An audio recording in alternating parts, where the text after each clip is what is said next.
Los saludo ahora a ustedes formalmente. Bienvenidos al programa número 19 de Desafío 2019, aquí en la pantalla de S5N en la quinta temporada.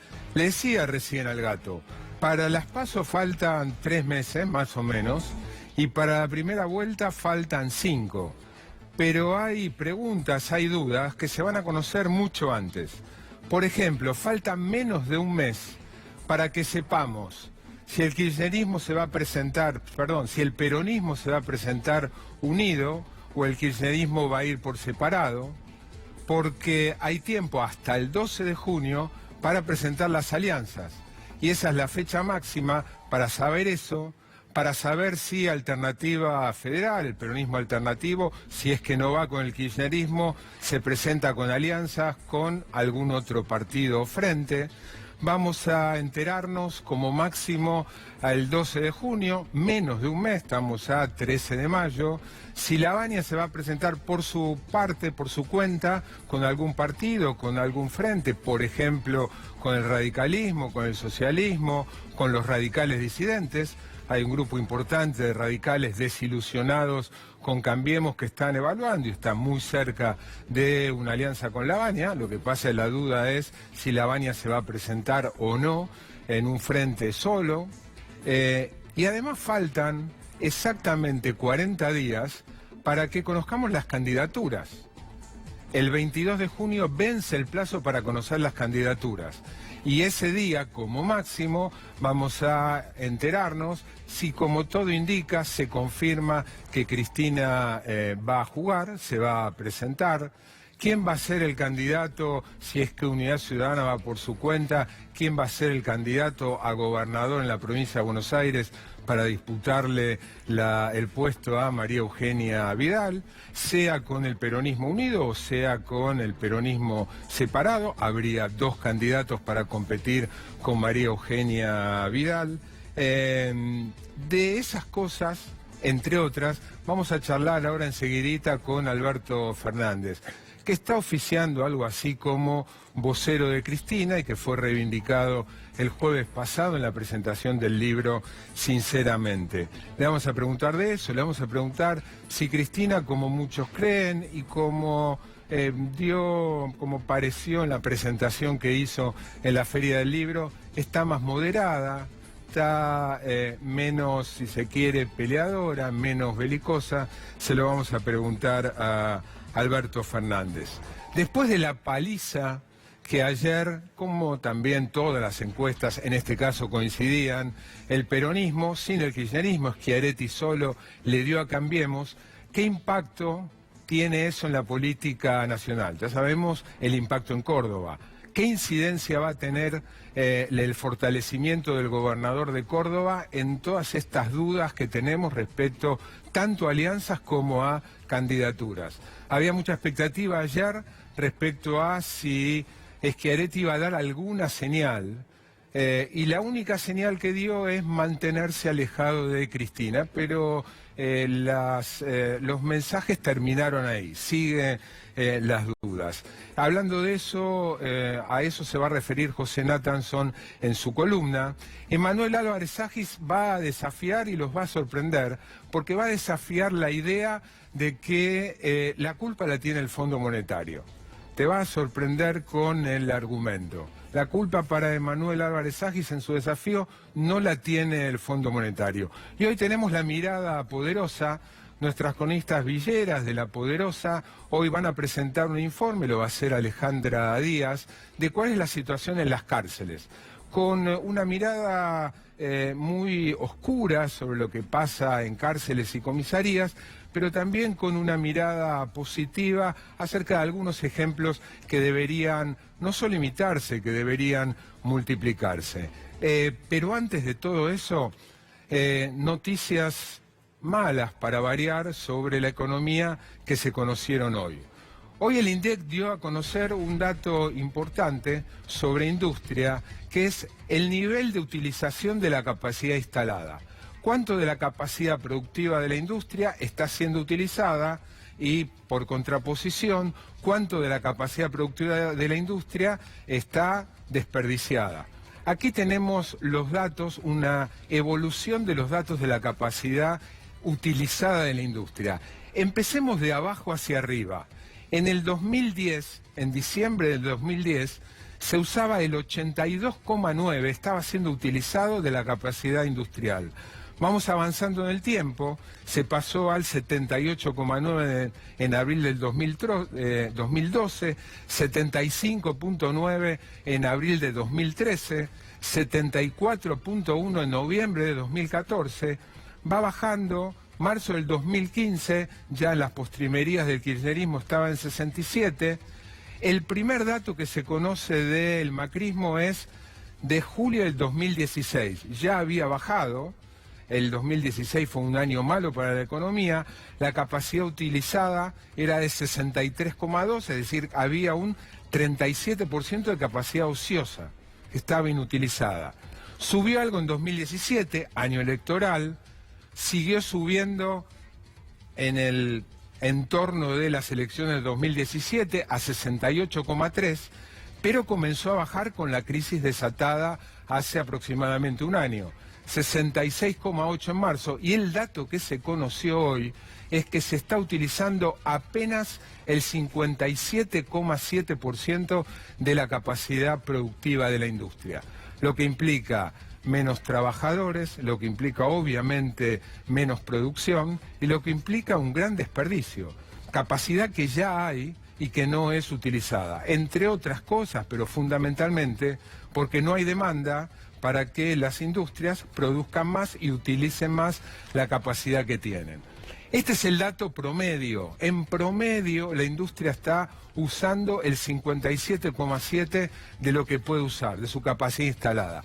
Pero veamos algunos sectores, porque la situación no es homogénea, es bastante heterogénea. Aquí tienen el promedio, 57,7 en promedio. Hay algunos sectores que están mejor que el promedio, como por ejemplo refinación de petróleo, el sector petrolero en general ha venido mejorando, está en un 76,6, es decir, solo el 23 y pico no está siendo utilizado de las refinerías. Papel y cartón también está por encima del promedio, industrias metálicas básicas está un poco por encima del promedio y hay algunas otras que están por debajo y muy por debajo del promedio. Alimentos y bebidas, clave.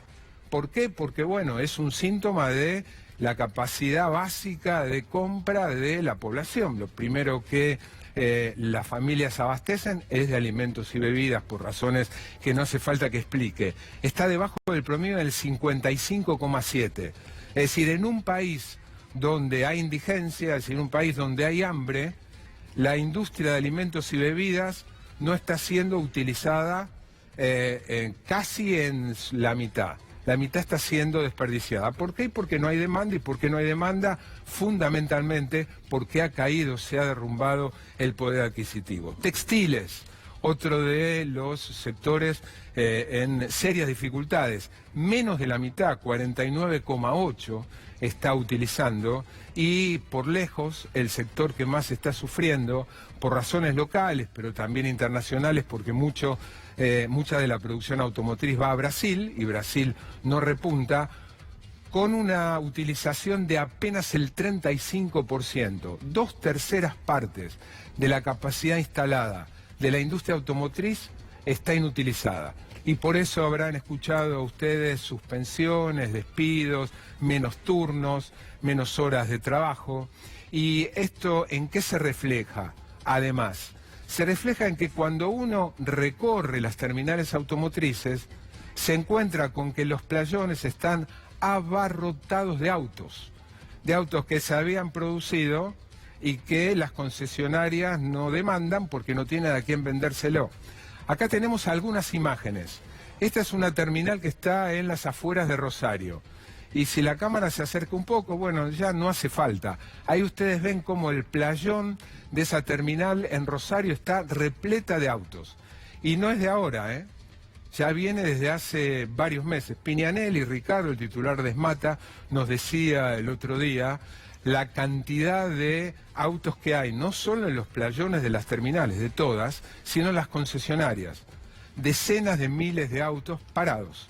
a la espera de una demanda que no repunta. Esa es la imagen de una terminal a las afueras de Rosario. La que sigue es una imagen de una terminal que está en Pacheco, de una de las dos terminales que está en Pacheco. Y lo mismo, abarrotada de autos que no tienen demanda y que se acumulan en los playones. Una de estas dos terminales, y esto es información exclusiva, está anunciando la suspensión de otros 500 trabajadores. Y por último tenemos, porque se repiten todas, no hay aquí excepción, una terminal en Zárate y pasa lo mismo. La imagen, el playón repleto de autos y camionetas que no encuentran compradores. ¿Por qué? ¿Y por qué ha bajado el poder adquisitivo? Pero además, porque mucha gente que todavía tiene algún sobrante y que podría, esto es imagen de una terminal que está en Zárate. Les decía que hay mucha gente, hay un 15-20% de la población que todavía tiene excedentes, que a fin de mes todavía le sobra y que podría pensar en cambiar un auto.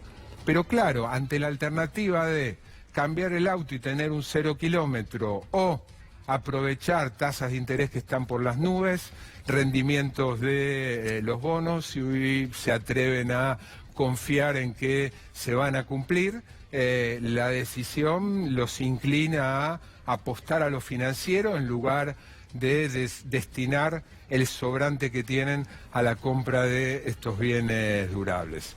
Es uno de los datos, no es el único. La semana pasada te mostrábamos cómo la producción había caído, se había derrumbado. Bueno, esta es otra manera de ver lo que algunos llaman, tal vez con un poquito de exageración, un industricidio. De seguir así, efectivamente lo es. Repito, 57,7% solamente de la capacidad industrial está siendo utilizada. Les decía, entrevista hoy con Alberto Fernández para hablar de alianzas, candidaturas, de Cristina y de la situación del país en general. En segundos.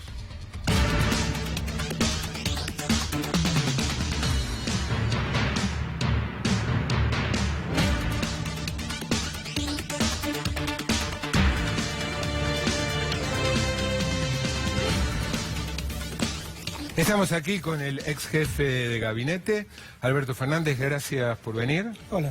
Y dudaba en presentarte, bueno, lo dije al comienzo del programa, ¿estás oficiando de hecho como vocero de Cristina? No. ¿No? Yo solo soy vocero de mí mismo, simplemente. De mí mismo. Estoy trabajando un poco más cerca de Cristina, sí, pero lo que digo lo digo por mí. ¿Con qué frecuencia la estás viendo? No, mucho. Mucho. Mucho, ahora ya mucho. Casi diariamente. Sí, sí. ¿Tuviste alguna influencia en la presentación de Cristina del jueves pasado? No. ¿Ninguna? No, la verdad es que la Cristina del otro día es una Cristina muy genuina. Lo que pasa es que a mí eso me... Pero ahora, por ejemplo, que haya hablado, todos tenemos 8 años de Cristina, sí, ¿no? Discursos largos, no era Fidel Castro, pero se extendía. Y se limitó a 35 minutos. Pero ella misma lo dijo al comienzo cuando planteó, dijo, bueno, estoy en la feria del libro, dijo, sé que acá debo contenerme, debo controlarme, la presentación de un libro. Yo creo que el gran mérito de Cristina el otro día es darse cuenta que estaba presentando un libro, que no estaba en un acto político, que estaba presentando un libro, y la verdad creo que... Estaba presentando un libro y era un acto político. No, era un acto político porque estaba ella, porque ella es la política en sí misma. O sea, toda la política argentina gira en torno a Cristina. Entonces Cristina te dice buen día y tiene un condimento político. Pero la realidad es que ella se circunscribió bastante a la idea del libro. Contó cómo fue, contó la experiencia, contó un poco el sentido que le quiso dar al libro, que quería ser una suerte de disparador de un debate. Entonces, todo eso me parece que es un mérito de Cristina de ubicar la presentación del libro en la presentación de un libro. Obviamente, Cristina, toda la política gira en torno a Cristina. Cualquier cosa que hace Cristina tiene contenido Dirías político. a Cristina y a Macri. Sí, pero me parece que también Macri hoy gira en torno a Cristina. ¿En qué sentido? Y que, bueno, todos los análisis dicen que, por ejemplo, Macri necesita de Cristina. Hasta Macri está dependiente de Cristina. Alberto, hablando de Macri y Cristina, Cristina fue una de las tantas invitadas por Macri a conversar, discutir esos 10 puntos de lo que el gobierno llama consensos básicos. Hasta ahora no hubo respuesta formal. Pero la va a ver. Lo que igual también entendamos que fue lo que hizo el gobierno, ¿no? El gobierno una vez más improvisó algo que le salió mal y después salió disparando a ver cómo lo podía resolver, lo que le salió mal. El gobierno intentó hacer un acuerdo con lo que ellos llamaban el peronismo racional, de 10 puntos que racionalmente no se pueden avalar. Entonces el peronismo racional tomó distancia y le dijo, no, nosotros así no vamos. Más a la baña. El peronismo racional entre comillas, ¿no? Sí, no todos, ¿no? Urtubey un poco menos, pero al final Urtubey terminó pidiendo que Cristina también sea convocada.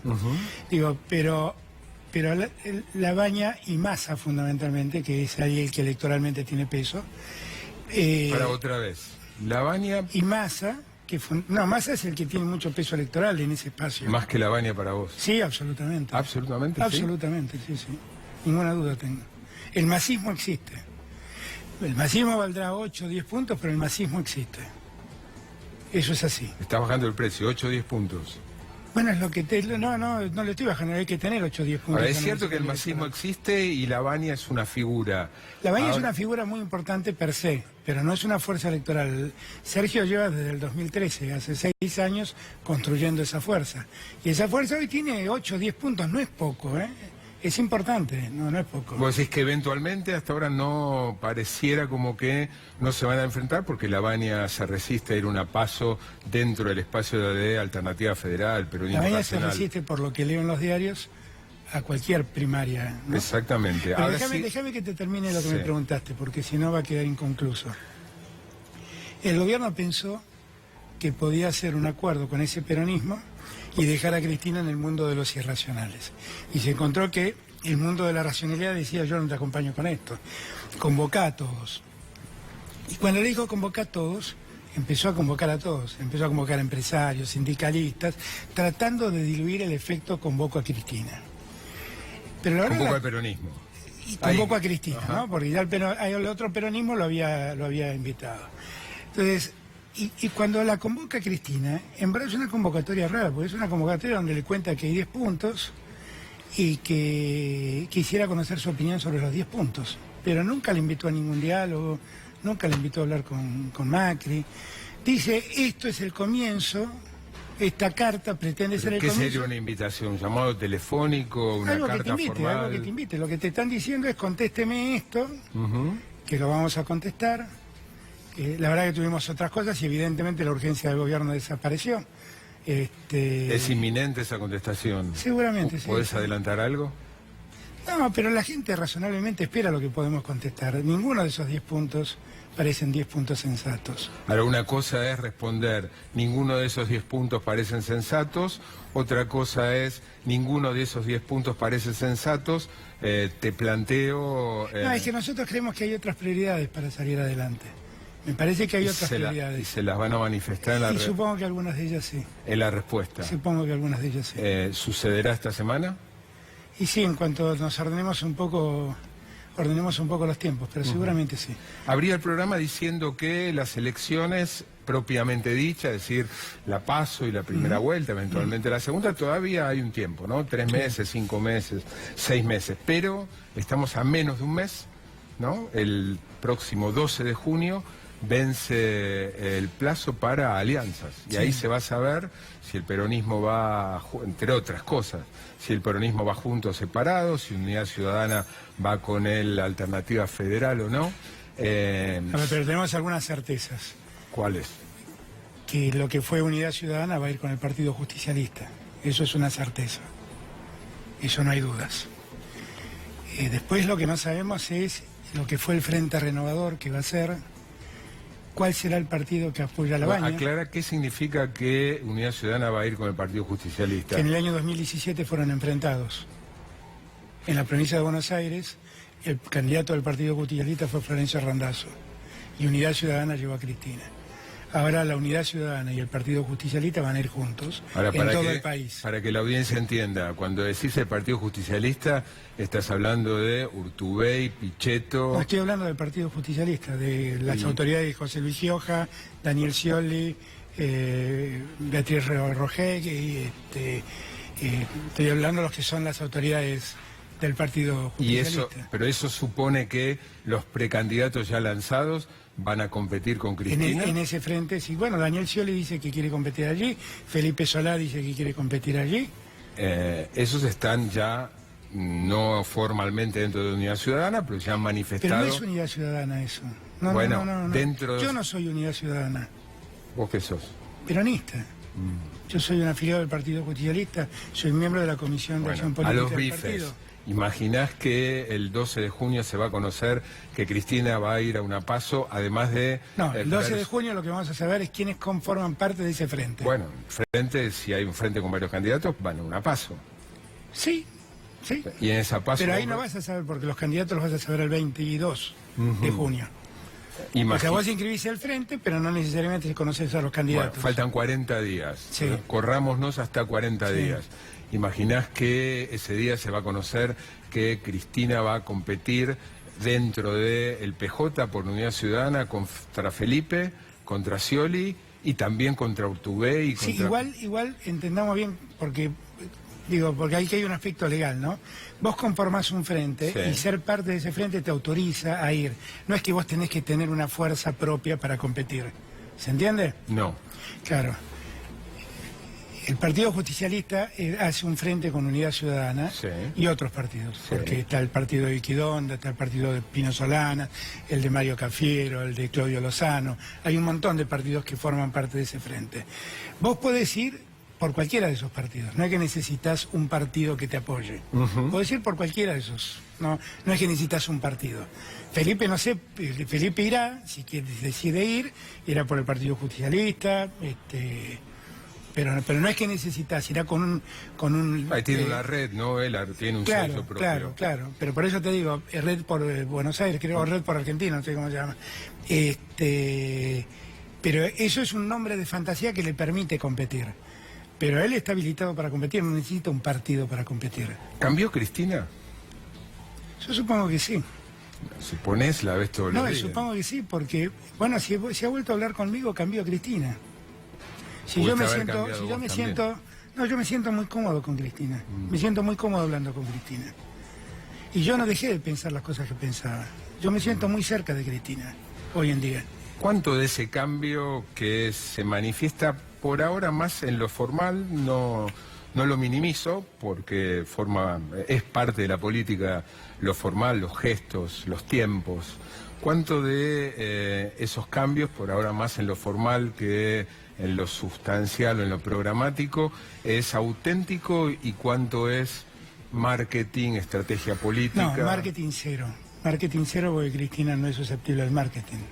Y esta idea de que hay alguien que la tunea a Cristina es un disparate. Eso es no conocer a Cristina.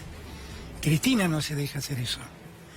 Ahora, esta Cristina es la Cristina que fue militante toda su vida, 4 años primera dama, 8 años presidenta, 4 años perseguida, junto a sus hijos.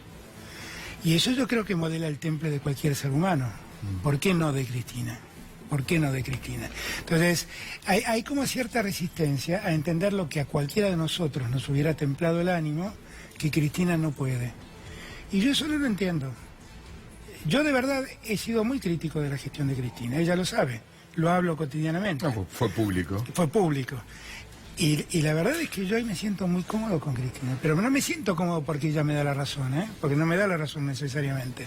Me siento cómodo porque puedo discutir estas cosas con Cristina. ¿Qué cosas? Y es lo mismo que le pasa con Felipe, es lo mismo que pasa con Facundo Moyano, es lo mismo que pasa con Daniel Arroyo. No es que nosotros nos sentamos y le decimos sí, Cristina. ¿Qué cosas que puedas contar le decís a Cristina y ella no está de acuerdo? Bueno, algunas cosas que son públicas y notorias, mi posición sobre la ley de medios, mi posición sobre la actitud que hubo en ese momento respecto de los periodistas. Bueno, pero esas son críticas pasadas. Bueno, a... pero si lees el libro de ella te das cuenta que ella ha cambiado posiciones. Ella sobre la ley de medios hoy te dice que efectivamente no fue el instrumento ideal para... Está bien, pero de cuestiones que vos le plantees hoy, de acá para adelante... Bueno, es que de acá para adelante yo no quisiera nunca más que ocurra lo que pasó con la inflación negada o con la pobreza negada. Y ella lo sabe y ella se da cuenta que eso no puede ser. ¿Y eso te lo acepta? Sí, absolutamente. En eso te da la razón. Pero es que eso es innegable, porque el gobierno de Cristina tuvo una característica, bueno, que decía, ahora, que no había pobres, sí, pero se ocupaba de los pobres. Y decía que no había inflación, pero se ocupaba de la inflación. O sea, no era un gobierno que negaba y no lo atendía. Era un gobierno contradictorio, que tenía un mensaje distinto a sus acciones. Cuando vos mirás las acciones, sí, pero ¿por qué decís que no había inflación si te ocupabas de los precios acordados? Y bueno, y pasó. Ahora, esas cosas no deben volver a pasar. O sea, ¿no imaginas una Cristina haciendo una trapisonda como la que hubo en el INDEC? En un eventual futuro Ninguna Argentina del futuro soporta algo así.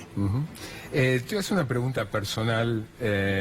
Todo político tiene ambición, todo político piensa en su futuro. ¿En un eventual gobierno de Cristina te ves como en un rol similar al que tuviste? No. Yo sé que no me creen. La verdad es que yo la única preocupación... Yo fui jefe de gabinete durante casi 6 años, 5 años y medio. Y yo me di cuenta que la Argentina se puede cambiar. Estoy convencido de que se puede cambiar. Y yo quisiera que nos den una oportunidad más. Okay, me te estoy preguntando lo personal. No, pero yo quisiera que nos den como fuerza política una oportunidad más. Yo no necesito ser funcionario. No necesito ser funcionario. No, yo hace 12 años que no soy funcionario y me seguís llamando. Y te sigue preocupando lo que pienso. No es necesario tener un rol, no es necesario tener un cargo.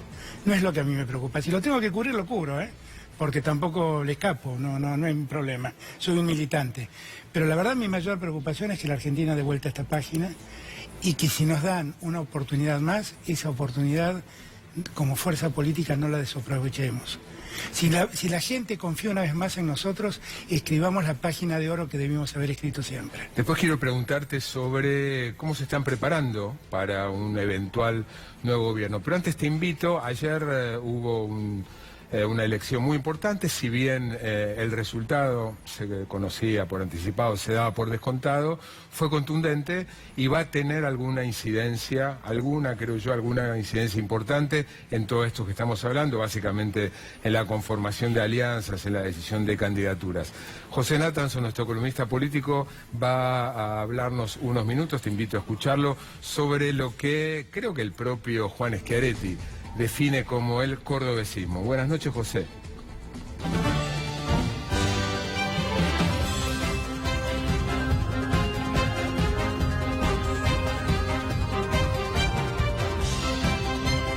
¿Qué tal, Marcelo? Buenas noches. Cordobesismo recargado, dice ahí la presentación. Efectivamente, creo que la elección de Córdoba ayer, la victoria contundente, arrolladora de Schiaretti, tiene dos lecturas, una local y una nacional. Vamos, si te parece, primero a la local. Es la consolidación de lo que de la Sota, el padre político de Schiaretti, llamó en su momento el cordobesismo. Es el sistema que gobierna Córdoba desde el año 99, cuando de la Sota le arrebató al radicalismo finalmente la gobernación, después de 4 mandatos radicales, 3 de Angelos y 1 de Mestre Padre. En una provincia tradicionalmente muy radical, muy conservadora. De la Sota y de Schiaretti armaron lo que una antropóloga cordobesa que se llama Julieta Quirós llama un peronismo de baja intensidad. Un peronismo que tuvo que ampliar su coalición a sectores conservadores. La UCD estuvo dentro del peronismo cordobés y que gestionó 20 años la provincia sobre 2 pilares, moderación y obra pública. Esos fueron los 2 pilares del cordobesismo, que además logró resolver algo muy interesante que las fuerzas democráticas muchas veces no logran resolver, que es el tema de la sucesión. Vamos a ver una foto donde se ve al gobernador Schiaretti llorando en el velorio del ex gobernador de la Sota, cuando de la Sota murió muy sorpresivamente, un poco como Putin y Medvedev, el primer ministro de Putin, que lo reemplazó cuando Putin pasó a primer ministro. Salvando muchas distancias. Salvando muchas distancias, pero quiero decir, 2 personas que se respetaban, que se querían, evidentemente, que al mismo tiempo no eran iguales. Schiaretti tiene algunas luces progresistas que de la Sota nunca tuvo, una relación con los organismos de derechos humanos, una sensibilidad social un poco más marcada, y que al mismo tiempo nunca se traicionaron. Esto fue lo que hizo que el cordobesismo funcionara y fuera la fuerza política hegemónica en Córdoba desde el 99 hasta el día de hoy, y que explica en buena medida el triunfo de Schiaretti en las elecciones de ayer. Ese es el tema, la lectura local, el sesgo local de la elección, que tiene también, obviamente, un impacto nacional. Puede haber tenido el resultado de la elección una lógica local, puede que el resultado se explique básicamente por cuestiones provinciales, pero el impacto de una elección como la de Córdoba, que es el segundo distrito de la Argentina, donde está la segunda ciudad más importante, etcétera, etcétera, tiene siempre un impacto nacional. Vamos a ver un mapa. Sí, perdón, Marcelo. Que fue clave además para el triunfo de Macri en 2015 y en 2017. Sí, efectivamente, recordemos una buena frase de Jorge Asís que decía que Macri ganó por la triple C, ¿no? Las CCC, que eran Clarín, Córdoba y Carrió. Eso decía Asís del triunfo de Macri. Y podríamos agregar una cuarta, Capital Federal. Capital Federal también, sí. La 4C sería, pero bueno, le cerraba con la corriente clasista y combativa. Vemos un mapa de Córdoba, Marcelo, donde se ve como Schiaretti decía, en un triunfo muy contundente, arrasó, fíjate, en todos los departamentos. Yo en General Roca sacó el 59%, vamos recorriendo otros departamentos del sur. Roque Sespeña, 56,4%, si por ahí está Río Cuarto, 58,76%. Es decir, Schiaretti ganó, arrasó en toda la provincia. Decíamos, un triunfo que tiene tal vez una lógica provincial, pero un impacto nacional. Córdoba es una provincia muy particular. Todas las provincias tienen algo de particular, ¿no? Todas las provincias tienen una singularidad. Córdoba tiene una singularidad muy especial. En primer lugar, es muy etnocéntrica. Hay una cultura cordobesa muy fuerte, muy cerrada. Algunos han hablado de Córdoba como una especie de isla en el centro de la Argentina. Es el centro de la influencia jesuítica en la Argentina, sede de la primera universidad, sede también de una élite muy cerrada. Única provincia en la que Perón perdió en el 46, única provincia en la que Perón perdió en las elecciones del 46, epicentro de la Revolución Libertadora. Recordemos que Lonardi designa Córdoba capital provisional de la nación cuando empieza el golpe de Estado del 55, y también sede de movimientos progresistas muy importantes, la reforma universitaria y el cordobazo. Veamos un libro, una tapa de un libro de César Tach, un historiador cordobés muy reputado, que se llama justamente de la Revolución Libertadora del Cordobazo, Córdoba, el centro anticipado del país. La idea es que Córdoba muchas veces anticipa cosas que van a pasar en el resto de la Argentina. Entonces, como conclusión, si te parece, Marcelo, nacional de lo que ocurrió ayer en Córdoba. ¿Perdió el gobierno? Por supuesto que perdió el gobierno. Su candidato salió segundo o tercero, según como se mire, a 40 puntos. Pese al disparate hoy de Patricia Bullrich diciendo que no había candidatos oficialistas, siendo que fueron a hacer campaña para apoyar fundamentalmente a Negri, sí, la gobernadora de la provincia de Buenos Aires, el jefe de gobierno de la ciudad de Buenos Aires, la propia Elisa Carrió, pero para Patricia Bullrich no había candidato del oficialismo. Lo que perdieron fueron los radicales. Sí, un delirio, y por otra parte vimos como la división de Cambiemos en Córdoba, a consecuencia también de tercerizar la gestión política en Elisa Carrió, digamos, te da ese tipo de resultados. ¿Perdió el gobierno? Decía, sí, por supuesto perdió el gobierno. ¿Ganó el kirchnerismo? No necesariamente. No todo lo que pierde Macri lo gana Cristina, una primera conclusión de la política argentina. Ganó seguro Schiaretti, que se consolidó como la gran figura del peronismo territorial, de los gobernadores. ¿Qué va a hacer Schiaretti? No lo sabemos. Probablemente él lo esté pensando en estos momentos. Y cierro con una simple conclusión. Cuesta pensar que un político de la talla de Schiaretti, revalidado con la enorme legitimidad popular que obtuvo Schiaretti, se vaya a quedar quieto en las próximas semanas. Gracias, José. Gracias, Marcelo. ¿Qué rol crees, Alberto, que va a tener? ¿Qué imaginás que va a ser su primera señal, más allá de la que dio ayer, de mantenerse alejado de Cristina? No, la verdad es que mucho no me...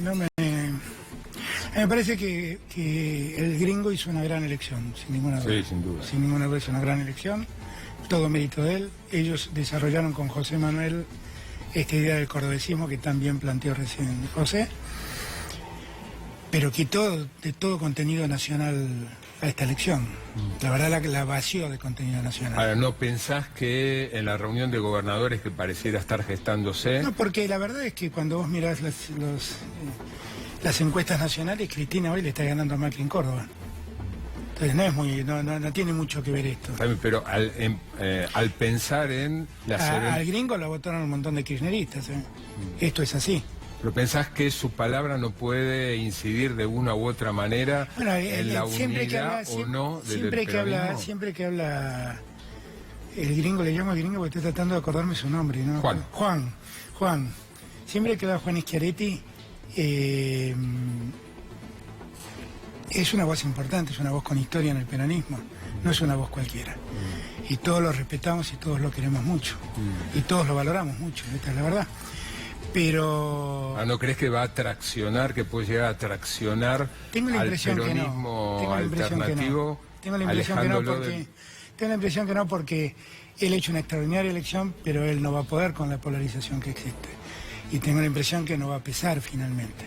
Igual, yo insisto que me encantaría que ayude, sume, participe y se involucre.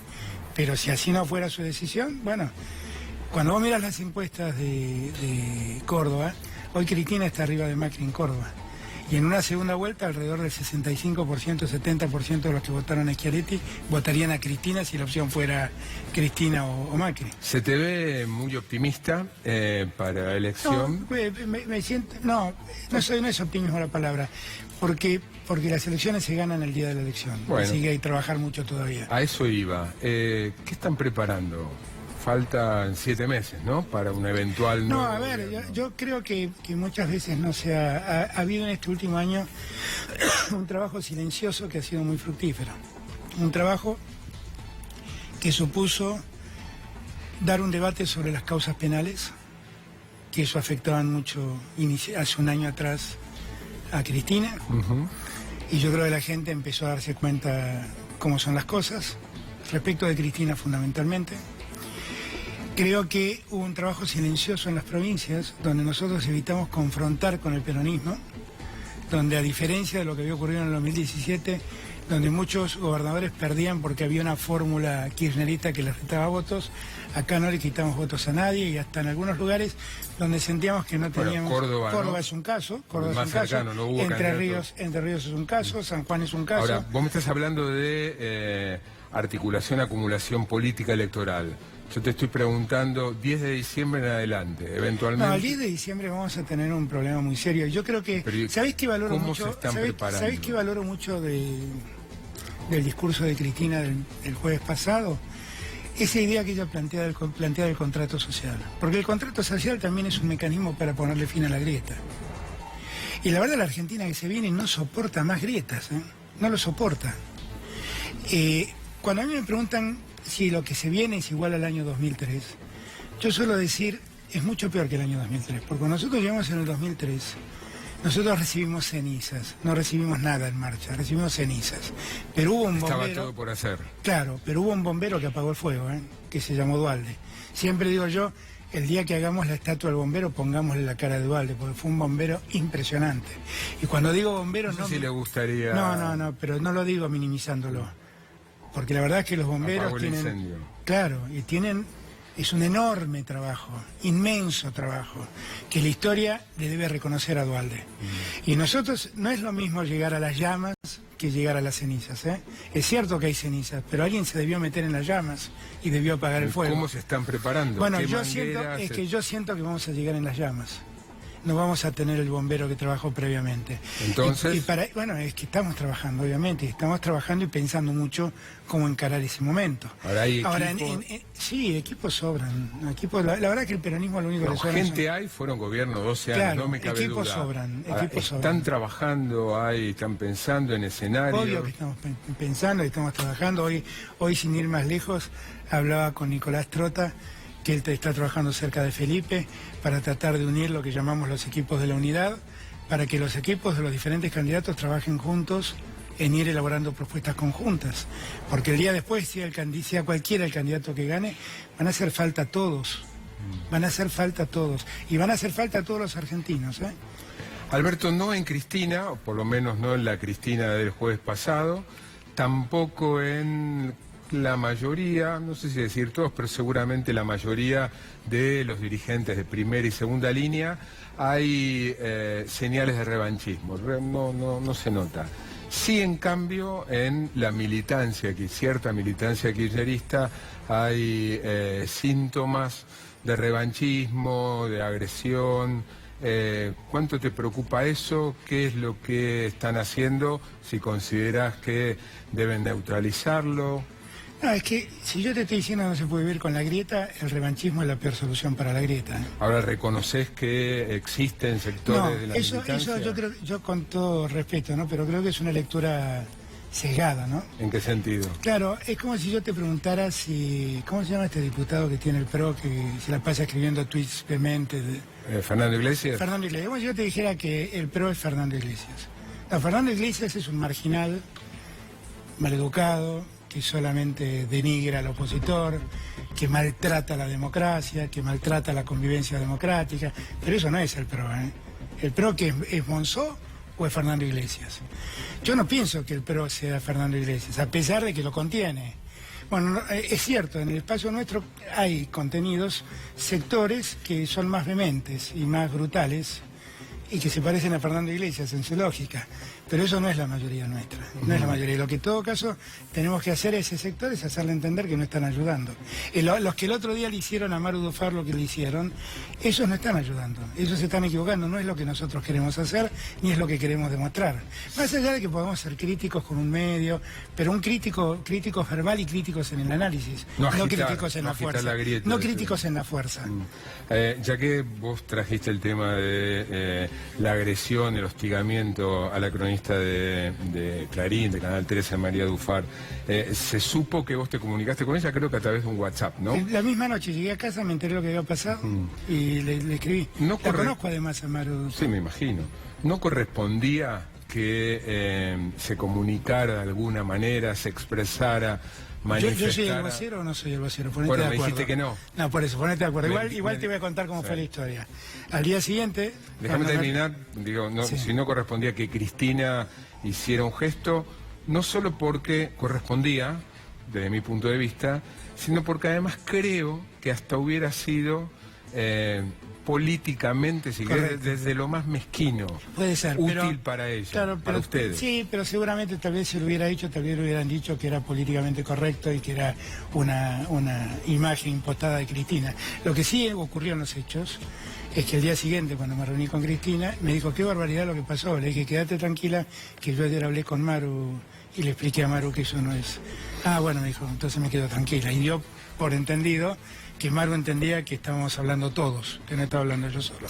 Alberto, gracias por venir. No, gracias a vos, Marcelo. Enseguida les dije, se van a sorprender porque Manuel Álvarez Agis, nuestro columnista económico, ex viceministro de Cristina, va ahora a desafiar la idea de que la culpa de lo que nos está pasando, de lo que conté al comienzo del programa y de lo que venimos contando a lo largo de los programas de Desafío 2019, a lo largo de todos los programas de C5N, no es culpa del Fondo Monetario Internacional.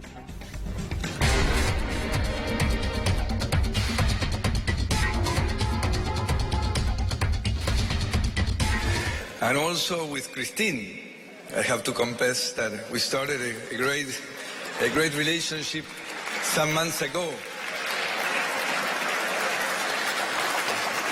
And I expect that this is going to work very well and will end up in the whole country crashing on with Christine.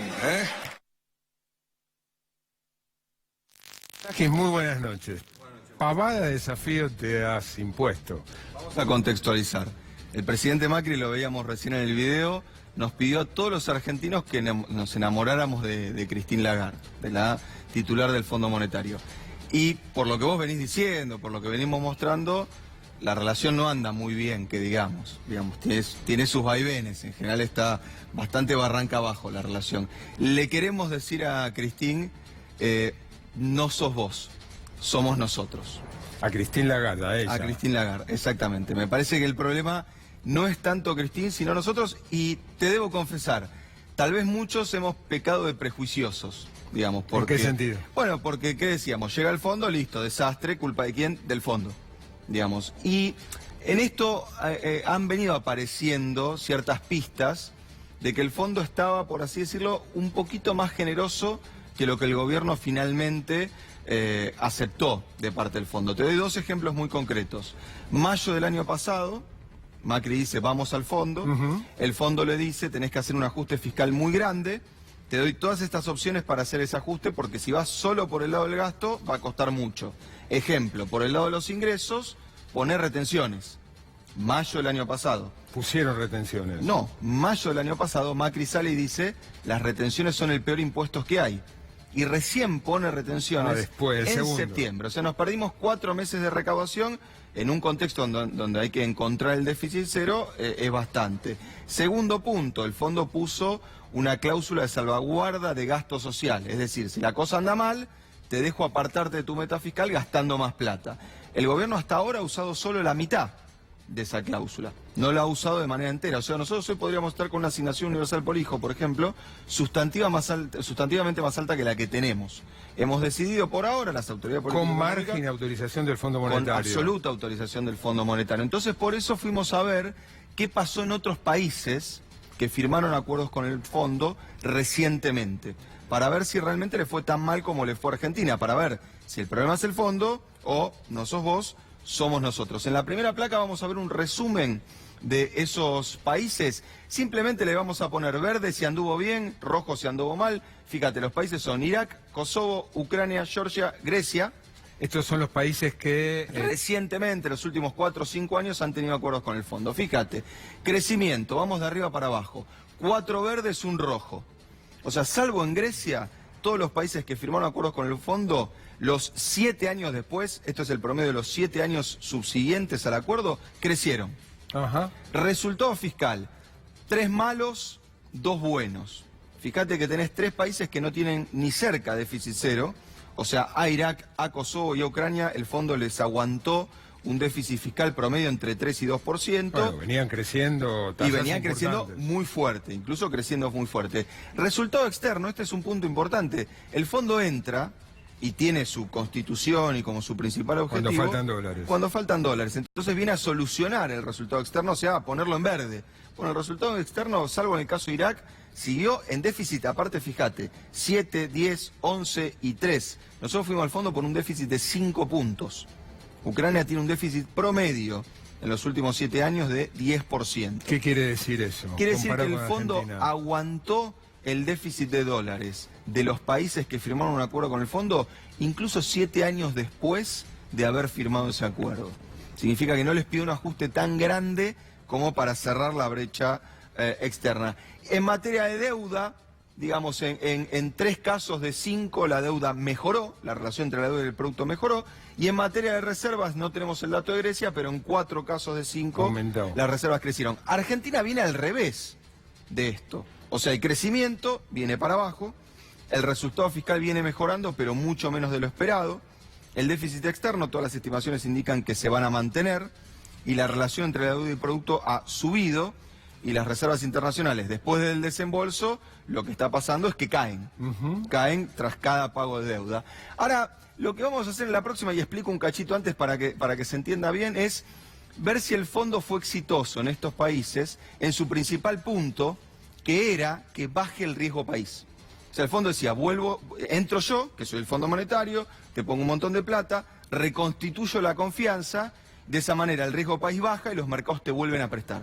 Entonces vamos a hacer una competencia, vamos a poner a todos los países, arrancando en ese punto que ves ahí, vamos a poner a todos los países el día que firmaron el acuerdo con el fondo y los vamos a hacer correr día por día a ver cómo les va en materia de riesgo país. A partir del día que firmaron con el fondo. Ahí arrancaron, fíjate, Argentina anda por el medio, o sea que en principio anda como andaban los otros países, bueno, se nos fue un poquito, fíjate que abajo está Ecuador, que firmó hace poquito, Ucrania que baja, Egipto que queda en el medio, Argentina se despegó, pero bueno, la brecha está ahí, 600 puntos de riesgo país, Egipto sigue constante, Ucrania nos hace quedar bastante mal, ya está, y bueno, Argentina se nos fue, ahí recuperamos la confianza, bueno, si quedamos en 600 no estaría Pero no estaría nada mal. Yo creo que vamos a quedar por ahí, ¿eh? A pesar de que Ucrania sigue bajando, me parece que vamos a quedar por ahí, pero bueno, pasaron cosas y nos quedamos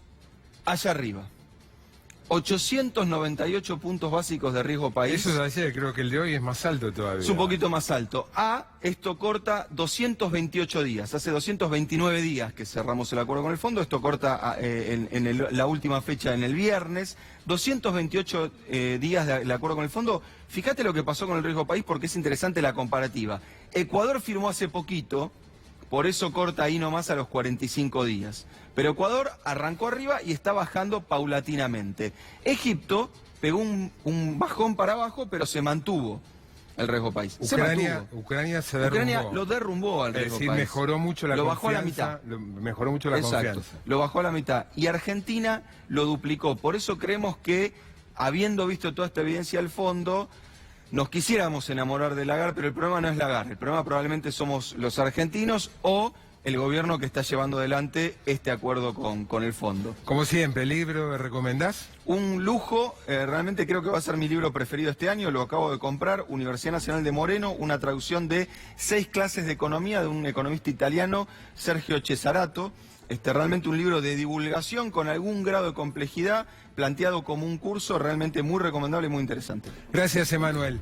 Nos vamos a una breve tanda y cuando volvamos, el segmento de La Mirada Poderosa, una mirada de cronista Villeras sobre lo que pasa en el país, en este caso, qué está pasando en las cárceles en comisarías y cárceles, con algunos buenos ejemplos para imitar.